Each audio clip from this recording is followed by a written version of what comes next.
अस्सलाम वालेकुम फ्रेंड्स, आप देख रहे हैं हमारा यूट्यूब चैनल अलमक्का टेक एंड बिजनेस। अब आज की इस वीडियो में हम आपसे शेयर करते हैं रोज़ाना की बुनियाद पे कारोबारी मार्केट से हमें मौसूल होती हुई अहम तरीन खबरें, दुनिया की तेज़ से बदलती हुई इकॉनमी और उस पर हमारा तज्जिया। इसी के साथ आपको आगाही दी जाती है कि नेक्स्ट 12 आवर तक बिटकॉइन की मुमकिन हद तक सूरत हाल क्या हो सकती है। तो दोस्तों, बिटकॉइन अभी तक 1 लाख जैसे लैंडमार्क के ऊपर ऑफिशियली नहीं पहुंच सका। $500 की यहाँ पर कमी है, लेकिन हम ये नहीं कह सकते कि हमने 1 लाख को यहाँ पर अचीव कर लिया है। तो इसकी क्या वजह है और कब ऐसा होगा कि बिटकॉइन फौरी तौर पे 1 लाख को क्रॉस कर देगा, आज मैं आपके साथ उसके कुछ अहम पॉइंट शेयर करूँगा। इसी के साथ दोस्तों, फीफा से रिलेटेड एक बड़ी न्यूज़, क्योंकि कोई भी बड़ा इदारा या कोई भी बड़ी कंपनी पीछे नहीं रहती जब मार्केट में कोई नया कारोबार बढ़ चढ़ के सामने आ रहा हो। उसके बाद दोस्तों, चाइना में ETF की आज जो दुर्दशा हुई है उसके ऊपर भी मैं आपके साथ कुछ अहम मालूमात शेयर करने वाला हूं। संडे को वैसे ऐसा होता नहीं है कि खबरें हों, लेकिन आज हैं तो मैं आपसे ज़रूर शेयर करूंगा। तो ऐसे में दोस्तों, आपने क्या करना है, वही किरदार अदा करना है जो कल आपने किया, यानी कि वीडियो को लाइक कर दीजिएगा, चैनल को सब्सक्राइब कर दीजिएगा और अपने फ्रेंड सर्कल में शेयर करना मत भूलिएगा, ताकि दोस्तों को जो न्यूली इस काम में इन होना चाहते हैं उन्हें एक एक न्यूज़ अपडेट मिलती रहे। तो गाइस, लाइक तो आपने करना ही करना है। उसके बाद अब आते हैं दोस्तों मार्केट की सूरत हाल पे। कैपिटलाइजेशन में यहाँ पर हेल्दी वे में इजाफा हो रहा है, डोमिनेंस मुसलसल गिर रहा है और अब कुल मिलाकर के 3.20% डोमिनेंस डाउन कर चुका है। इस बीच हमने देखा है दोस्तों कि BTC जो है वो 97,700 का हाई, उसके बाद यही इससे 97,600 का लो और हाई 98,573 का। तो इसी के दरमियान हाई लो चल रहा है और इथीरियम भी कुछ खास आज रोटेट नहीं कर सका। लेकिन अच्छी बात क्या है कि सारे सटके हुए आल्ट कॉइन जो गिर चुके थे अपने प्राइसेस से, वो यहाँ पर अपने आप को अचीव कर रहे हैं। तो दोस्तों, मार्केट की तरफ वापस आएंगे, लेकिन इस कॉन्ग्रेचुलेशन के साथ कि आपने अगर हमारा मिडनाइट का नियर का सिग्नल अचीव किया है तो दोस्तों आपने कमेंट सेक्शन में ज़रूर लिखना है। मैंने उसका लाइव ट्यूटोरियल बिंगेक्स एक्सचेंज से रिलेटेड आप ही के लिए शेयर किया था, क्योंकि बहुत से दोस्तों की डिमांड थी। तो ये मैं फिर से रिपीट करता रहूं, उसके लिए आपने हमें सपोर्ट ज़रूर करना है। बढ़ते हैं आज की अहम खबरों की तरफ। तो दोस्तों, फीफा क्यों पीछे रहता? आपको याद होगा कि आज से जब 3 साल पहले मेटावर्स मार्केट में इन हुआ था, तो फीफा ने सबसे पहली कोलैबोरेशन की बात की थी मेटावर्स के साथ कि जी हम कुछ ऐसी गेम इजाद करेंगे आने वाले वक्तों में कि वो मेटावर्स बेस के ऊपर होंगी। तो दोस्तों, फिलहाल वो तो हुआ और इतना कामयाब नहीं हो सका, क्योंकि मेटावर्स के ऊपर मार्क जुकरबर्ग ने कोई ज़्यादा काम करना पसंद ही नहीं किया। शायद वो अपने मेटा के प्रोजेक्ट की तरफ माशाल्लाह इतने बिजी हैं और इतनी उनकी वहाँ पर आमदनी है कि उनको शायद उस शोशे को छोड़ने के बाद उसके ऊपर काम करने की ज़रूरत ही पेश नहीं आई। अच्छा, अब यहाँ पर दोस्तों फीफा अपना गेम प्लान शो करने जा रहा है ब्लॉकचेन टेक्नोलॉजी के ऊपर। अब ये ब्लॉकचेन टेक्नोलॉजी क्या होगी, कैसे काम करेगी और real time arcade game play ये तैयार करेंगे, किस तरह का होगा, ये सब आने वाले वक्तों में पता चल जाएगा। अव्वल पे वो ये ज़रूर बता रहे हैं कि build your squad, dominate the competition and create your legacy in the newest title, Mythical said in the pitch to support loving gamers. Mythical का कहना है कि जी ये जो गेम होगी गेम लवर्स के लिए है। आप यहाँ पर अपना स्क्वाड क्रिएट करेंगे, यानी कि अपनी फुटबॉल टीम लॉन्च करेंगे, खुद बनाएंगे, डोमिनेट करेंगे। हो सकता है ये AI बेस भी हो, लेकिन फ़िलहाल इस पूरे आर्टिकल में उन्होंने AI का जिक्र नहीं किया। याद रखिएगा दोस्तों, इस वक्त AI दुनिया में बहुत ज़्यादा बदनाम हो रहा है और उसकी वजह यह है कि AI डीप फेक करके आपकी आवाज़, आपका चेहरा, उसका बड़ा नाजायज़ फ़ायदा उठा रहा है। तो ज़्यादातर जो मुस्तनद इदारे हैं, यानी कि फ़ीफ़ा जैसा बड़ा इदारा क्या होगा, ठीक है, आपको तो पता ही है फ़ीफ़ा की जो क्रेडिबिलिटी है, तो वो फ़िलहाल AI का तो यहाँ पर जिक्र नहीं कर रहा। तो आने वाले दिनों में दोस्तों इनकी टाइटल रिवील्स, फ्रेंचाइज वगैरह आपको एक साथ देखने को मिलेंगी। मोबाइल गेम्स होंगी तो ये ब्लॉकचेन टेक्नोलॉजी पे होगी। किस ब्लॉकचेन को वो अब यहाँ पर हायर करेंगे ये मैं नहीं जानता, ना उन्होंने बताया है। हो सकता है वो सोलाना की ब्लॉकचेन हो सकता है पॉलीगॉन मैटिक की हो और हो सकता है इथीरियम की। तो जिसकी भी इन्होंने ब्लॉकचेन के साथ कोलैबोरेशन करने की बात की, दोस्तों याद रखिएगा उसके प्राइस कभी कंट्रोल नहीं हो पाएंगे, आउटस्टैंडिंग पंप कर जाएंगे। गाइस जब पिछली दफ़ा जब ट्रम्प हुकूमत में थे तो ट्रम्प गवर्नमेंट जो भी क्रिप्टो के लिए पॉजिटिव स्टेप लेते थे, एक मुस्बत स्टेप लेते थे, तो चाइना उसके अगेंस्ट मतलब नेगेटिव स्टेप लेता था। एक मरतबा फिर ये देखने को मिल रहा है, आपने देखा और मैं आपको अपडेट भी कर रहा हूँ कि हुआ क्या है। परसों के दिन चाइना के अंदर 2.42 बिलियन की वर्थ का जो ETF था वो विड्रा करवा लिया गया, यानी कि कैपिटलाइजेशन की शक्ल के अंदर आउटफ्लो देखने को मिला चाइना के अंदर। चाइना की आवाम जो है वो शायद मतलब अजीब गरीब यहाँ पर बिहेवियर समटाइम कर जाती है, तो उसकी निस्बत अमेरिका के अंदर जो इनफ्लो था वो आउट क्लास था। तो अमेरिका के अंदर ट्रंप की वजह से ETF की, बिटकॉइन की, ब्लैक रॉक की बढ़ती हुई पसीराई यहाँ पर मार्केट को अपसाइड पे लेके जा रही है।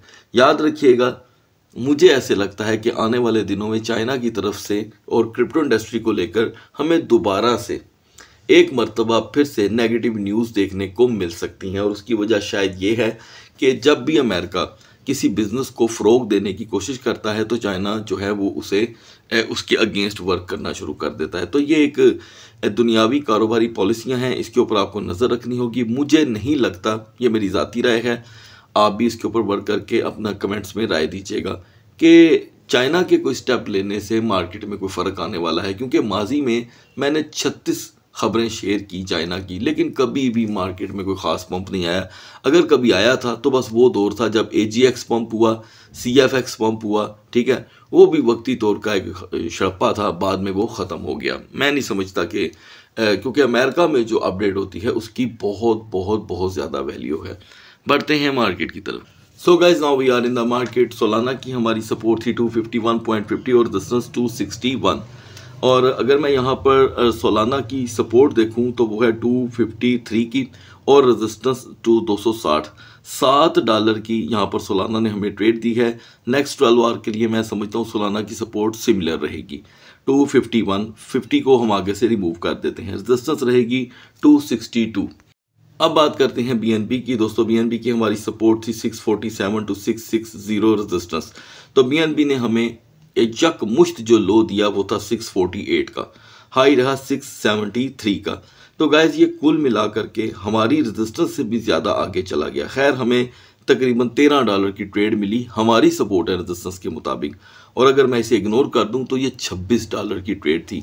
आपने ये सारी एक्यूरेसी बिटगेट एक्सचेंज पे जाकर के फॉलो कर लेनी है। अच्छा, अब मैं यहाँ पर दोस्तों देख रहा हूँ कि BNB ज़ाहिरी बात है 684 का हाई लगाने के बाद टूट नहीं रहा, लेकिन इसका मतलब ये नहीं है कि ये टूटेगा नहीं, क्योंकि $700 में एंटर होना BNB के लिए अभी मुझे थोड़ा सा दुश्वार दिखाई दे रहा है। आप मेरी सोच से इख्तलाफ भी कर सकते हैं। एनीवे BNB की यहाँ पर सपोर्ट रहेगी दोस्तों 668 की, 668 की, और रेजिस्टेंस 687 की। अब आते हैं XRP पे। 1.43 हमारी सपोर्ट थी और रेजिस्टेंस 1.52। तो यहाँ पर दोस्तों हमें इनिशियल स्टेज पे जो XRP ने लो दिया है वो है 1.45 का। तकरीबन हमारी सपोर्ट यूटिलाइज हो गई, हाई रहा 1.51 का। तो हमने ये ट्रेड जो है वो CoinW एक्सचेंज पर यूटिलाइज की। हम सदा से XRP को CoinW पे ही यूज़ कर रहे हैं। तो अभी XRP की जो सपोर्ट बन रही है दोस्तों वो है 1.38। 1.38 से 1.49 के करीब हम इसे यूटिलाइज कर सकते हैं। पोल्का डॉट की हमारी सपोर्ट थी 8.50, $8.5 की, और हमने एग्जिट लेना था 8.85 पे। दोस्तों हमारा एग्जिट तो इंतहाई आसान तरीके से हो गया, लेकिन डॉट ने हाई दिया 10.49 का। ये काफ़ी बड़ा पंप था, यानी कि एक्स्ट्रा पंप। लेकिन अब क्योंकि पोल्का डॉट फिर से टूट रहा है इतना बड़ा हाई लगाने के बाद, तो यहाँ पर डॉट की सपोर्ट रहेगी $9। अगले 45 मिनट में डॉट अगर $9 को ब्रेक कर देता है तो हम 8.80 का यहाँ पर लो देखेंगे, ठीक है जी, और रिकवरी जो है वो $9 की है। अब आते हैं दोस्तों, हम BCH को फिलहाल मैं इग्नोर कर दूंगा, सुई से आगाज़ करते हैं। सुई पे दोस्तों हमारी एंट्री थी 3.40 की, ठीक है, और सुई ने हमें एग्जैक्टली यही लो दिया, हाई रहा 3.56 का। तकरीबन हमने 16 सेंट की सुई के अंदर ट्रेड ली है। नेक्स्ट 12 आवर के लिए सुई की सपोर्ट रहेगी 3.30 की। नियर का दोस्तों मैंने आपके साथ मिडनाइट में एक फ्यूचर का सिग्नल शेयर किया था हमसे 6.10 पे। आपको बताया गया था कि हमने 6.10 पे ही एंट्री लेनी है। लाइव ट्यूटोरियल है, मिडनाइट की वीडियो को जाकर के आप देख सकते हैं। एग्जिट था हमारा 6.30 का। तो नियर ने दोस्तों यहाँ पे 6.83 का आउटस्टैंडिंग हाई दिया, हमारा टारगेट इजीली कंप्लीट हो गया। तो अब क्योंकि ये काफ़ी बड़ा हाई था, अब इस हाई के बाद नियर मुसलसल टूट रहा है, यानी कि 23 सेंट इसके प्राइस में कमी हो गई है। मुझे ऐसे लगता है दोस्तों कि अब हम इसे स्पोर्ट के अंदर यूटिलाइज करेंगे और उस एतबार से इसके प्राइस हमें एंट्री स्पोर्ट के अंदर जो बनती है वो है 6.30 से 35 की। तो हम अपने इस टारगेट का करेंगे वेट। एप्टस कॉइन दोस्तों आपके साथ 12.90 आपको इसकी रेजिस्टेंस बताई गई थी कि अगर ये इसे अचीव नहीं करता तो 25 सेंट की इसके प्राइस में कमी आएगी। तो एप्टस ने हमें फिलहाल 25 सेंट की तो दोस्तों कमी नहीं दी, 17 सेंट की हमें कमी मिली और अभी भी एप्टस टूट रहा है। मैं समझता हूं कि नेक्स्ट 12 आवर के लिए एप्टस की सपोर्ट रहेगी 12.50 की। नाउ यूनी स्वैप $11 से यूनी स्वैप टूट सकता है 20 सेंट, एग्जैक्टली ऐसा ही हुआ। यूनी स्वैप ने हमें 10.64 का लो दिया 10.64 और फिर रिकवरी हुई तो 11.37 की 11.37, लेकिन ये उसके ऊपर रेजिस्ट नहीं कर सका। तो नेक्स्ट 12 आवर में से हम अगले 2 घंटे क्या देखने वाले हैं, $11 की सपोर्ट। अगर ये सपोर्ट ब्रेक नहीं होती तो यूनिस्वैप आसानी से आपको 11.25 का हाई देगा, लेकिन जो चांसेस बन रहे हैं उसमें 60% चांस हैं कि $11 अगर टूटा तो 20 सेंट की कमी होगी। नाउ रेंडर दोस्तों, रेंडर में हम 7.90 पे थे और आपको बताया गया था कि हम इसमें 15 से 20 सेंट की कमी देखेंगे। ऐसा ही हुआ, रेंडर ने हमें 7.68 तक का लो दिया। अब जाकर रेंडर 8+ हुआ है, लेकिन इसके अंदर मुझे कोई स्ट्रेंथ दिखाई नहीं दे रही। एन मुमकिन है कि रेंडर हमें वक्ती तौर के लिए 7.90 का लो प्रोवाइड करे। डॉग विद हेड में दोस्तों हमने 3.20 पे एंट्री करनी थी, हमारी मॉर्निंग में आसानी से एंट्री हो गई। एग्जिट हमारा सिर्फ 15 सेंट का था, लेकिन डॉग विद हेड ने हमें हाई दिया 3.47 का, आउट क्लास 25 सेंट का बड़ा हाई। अब डॉग विद हेड मजीद टूट रहा है तो 3.10 याद रखिएगा कि 3.10 यहाँ पर इसकी एक स्ट्रॉन्ग एंट्री बन सकती है। मे बी अगर हम 3.15 पे भी एंट्री कर लें तो it's good for us. Phantom का भी हमारा लॉन्ग का टारगेट दोस्तों हिट हुआ, 0.8710 एंट्री थी, 0.8810 एग्जिट था। आप देख सकते हैं कि फैंटम मॉर्निंग में 0.9395 का बड़ा हाई लगाकर अब जाकर के टूट रहा है।